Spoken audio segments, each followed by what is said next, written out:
Today I am here with my friends Amber and Kelsey, and we are going to talk about some of the f***ed up shit that's been said to us on the streets. I was actually at a donut store. Love where this is going. I was picking stuff up for work, and this guy comes in and like just starts hooting and hollering, and it's like early in the morning, I have no makeup on, I'm in leggings, and I'm like balls deep in donuts. And he totally was just like talking about my butt in leggings. I should have said something and I didn't, and I regret that. I don't know, the whole situation is weird because somebody just comes in and makes you feel awkward, and then you have the responsibility to do something about it. You're thinking about what you should have said for the rest of the day. Years. Over it. I'm a very strong and confident woman, but like I feel so belittled and so little when somebody says those things to me. They always feel so comfortable just commenting on people's appearance. Just like, I would never just go in and just start like reading what a man's wearing, talking about how the shirt looks on him or whatever. Like, I would never do that. They're satisfied when you don't say something back, but also when you do say something back. Like, I was in a situation and I was walking, some man said, "What are you doing tonight?" or "Can I come with you?" And I was like, "Ew, no, don't talk to me." And then he turned around and was like, "Well, you're ugly anyway." And I was like, "Really? Because 2 seconds ago you just asked me." Right. I get so like personally offended, and I'm like, I'm personally offended you're looking at my butt.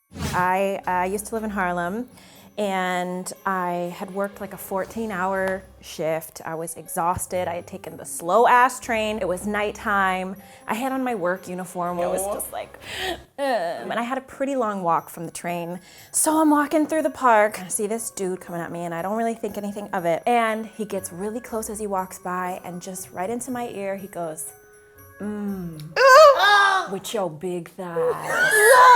It's almost like those documentaries of like the wilds of Africa where they're like, he watched and separated from her from the herd, waited till she was weak, and then whispered with your big thighs into her ear. And I remember being disgusted by how close his mouth was to my ear. Oh. The fact that he thought he could just comment on the size of my thighs. It was just a total sneak attack. That's terrible. I think I cried. But I had this arc with living in New York. It's like Yelp, like every day, like I give her 5 stars. Like no one asked you. Actually, I have a really good one. I was out with Russell, my other half, and we were at a bar, and it was like midnight. Everyone's already like pissed drunk, and Russell like goes outside, and they did last call, and the lights come up. Yeah. And I watched this man go up to every single woman at the bar. I like turned my body away. I like gave him all the physical cues that like I did not want to engage or interact. Comes up, he does the lower back rub. Don't touch me, don't touch me, don't touch me. I think if they break the touch barrier, which happens to me a lot because everybody's like wants to touch my hair.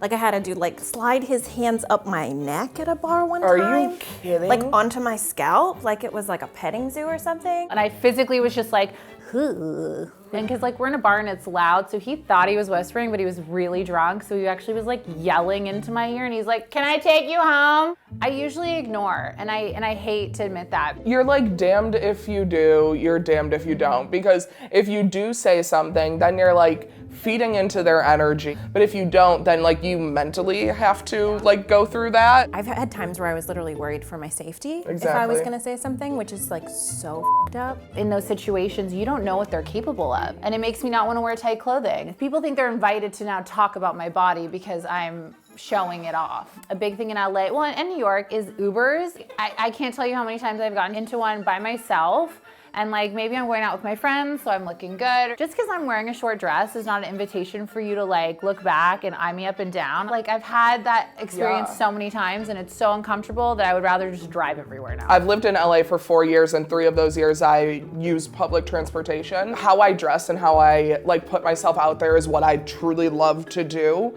It's something that brings me a lot of joy. And because I took public transportation, I would have to like rethink my outfits because I would base it off of, will someone come up to me and say something? And things that somebody who is not curvy could put on and not feel, I just know, I'm like, if I wear this, I know somebody's gonna have something to say. I remember one time I was like going for a run, and I was like, all right, I'm gonna wear these shorts, even though I knew in the back of my head, you can't run around in shorts. Other girls can run in shorts, you can't. And I was like, that's crazy, I'm gonna do it. I put the shorts on. I literally got out my front door, and somebody was yelling out of their car and beeping.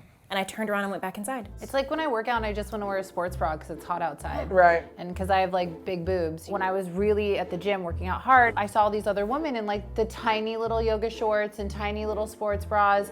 And I was like, you know what, I'm gonna like invest in some really cute workout wear. I remember I got a really cute like matching set, and I remember walking into the gym, I felt the looks. And then I felt uncomfortable doing squats because I turned around and saw a dude just staring at my butt, and I was just like, you know, squat towards the wall. Yeah. Even sometimes like doing any sort of exercise outside. Even just going outside.